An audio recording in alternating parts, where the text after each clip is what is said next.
13. From Genesis, chapter 28.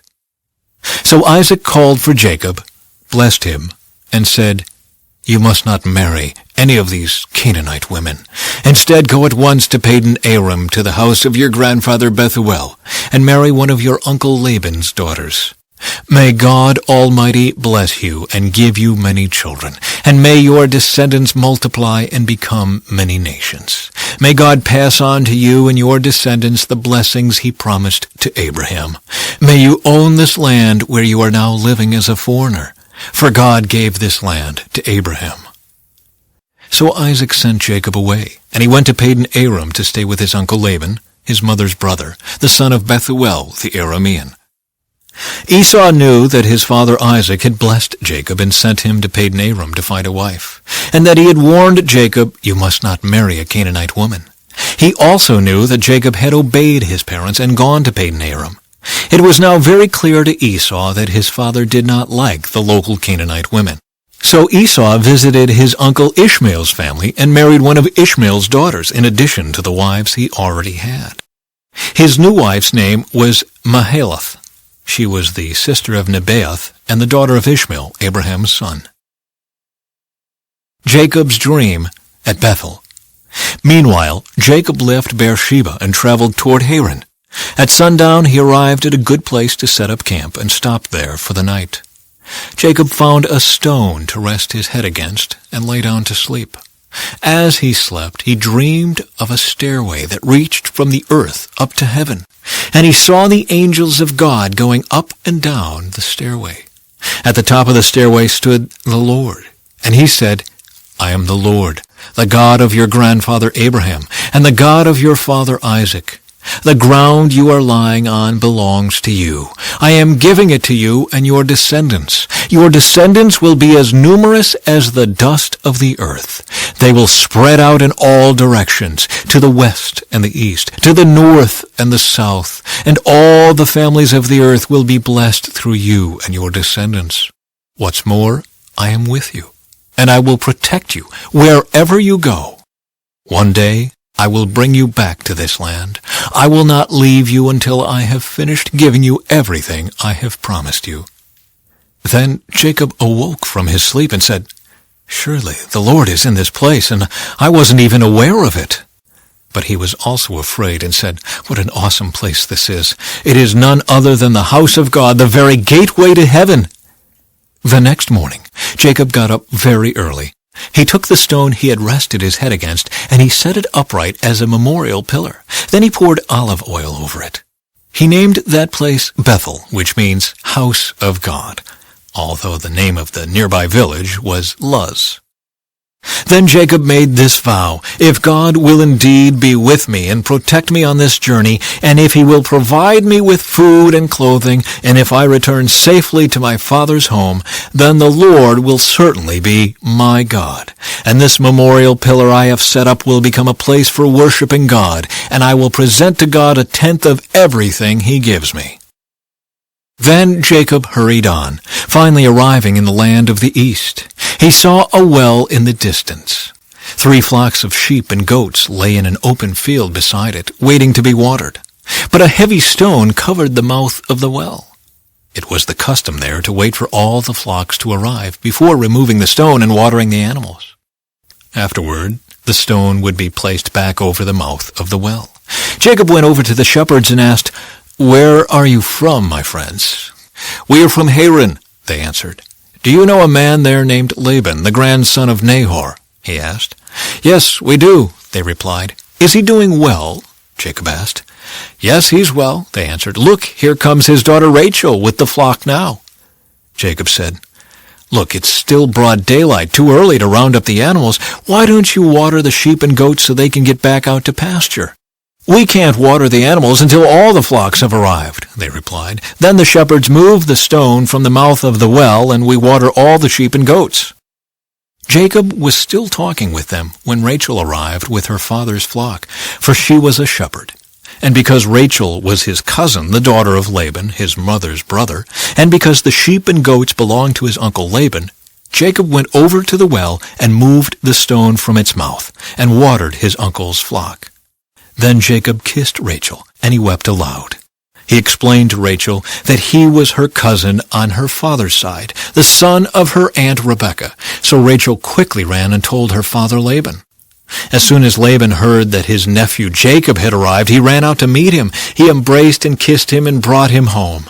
When Jacob had told him his story, Laban exclaimed, "You really are my own flesh and blood."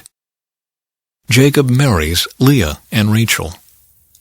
After Jacob had stayed with Laban for about a month, Laban said to him, "You shouldn't work for me without pay just because we are relatives.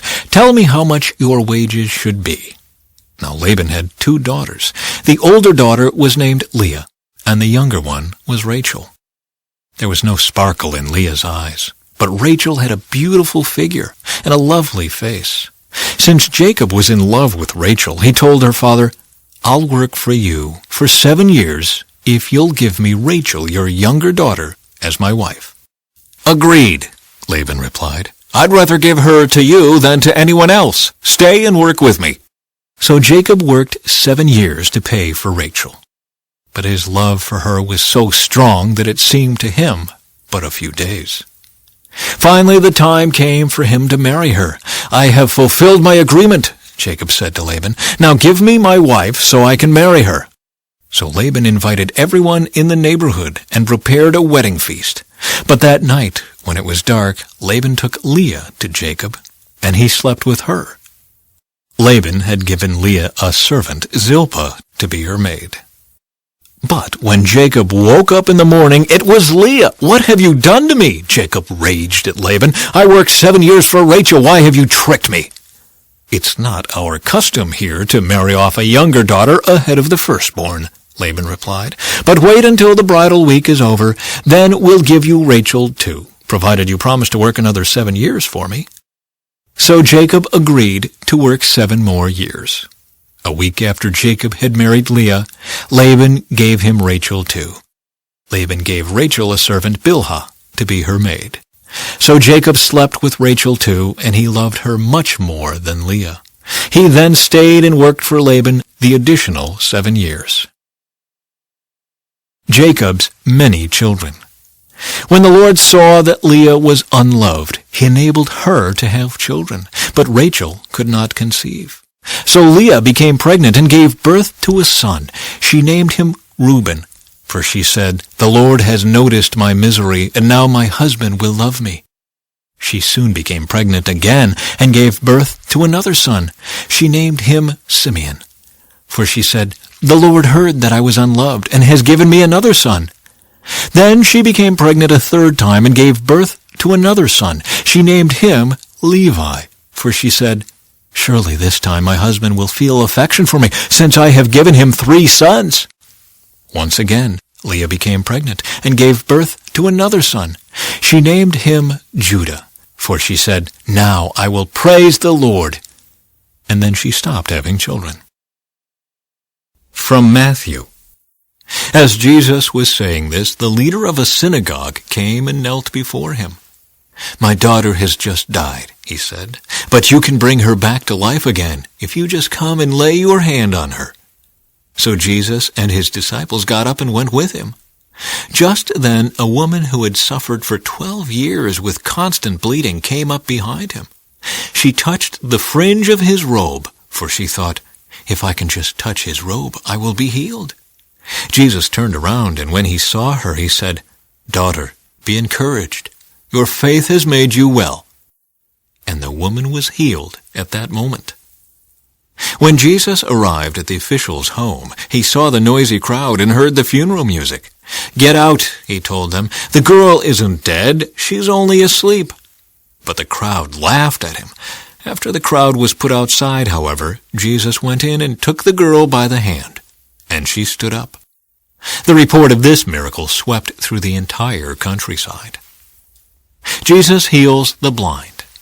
After Jesus left the girl's home, 2 blind men followed along behind him, shouting, "Son of David, have mercy on us." They went right into the house where he was staying, and Jesus asked them, "Do you believe I can make you see?" "Yes, Lord," they told him, "we do."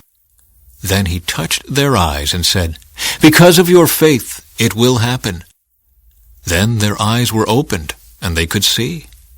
Jesus sternly warned them, "Don't tell anyone about this." But instead, they went out and spread his fame all over the region. When they left, a demon-possessed man who couldn't speak was brought to Jesus. So Jesus cast out the demon, and then the man began to speak. The crowds were amazed. "Nothing like this has ever happened in Israel," they exclaimed. But the Pharisees said, "He can cast out demons because he is empowered by the prince of demons." The need for workers.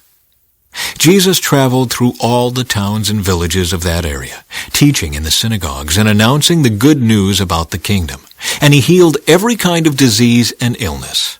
When he saw the crowds, he had compassion on them because they were confused and helpless, like sheep without a shepherd. He said to his disciples, "The harvest is great, but the workers are few. So pray to the Lord who is in charge of the harvest. Ask him to send more workers into his fields." Psalm 11. I trust in the Lord for protection. So why do you say to me, "Fly like a bird to the mountains for safety"? The wicked are stringing their bows and fitting their arrows on the bowstrings. They shoot from the shadows at those whose hearts are right. The foundations of law and order have collapsed. What can the righteous do? But the Lord is in his holy temple. The Lord still rules from heaven. He watches everyone closely, examining every person on earth. The Lord examines both the righteous and the wicked. He hates those who love violence. He will rain down blazing coals and burning sulfur on the wicked, punishing them with scorching winds. For the righteous Lord loves justice. The virtuous will see his face. From Proverbs. My child, don't reject the Lord's discipline, and don't be upset when he corrects you. For the Lord corrects those he loves, just as a father corrects a child in whom he delights.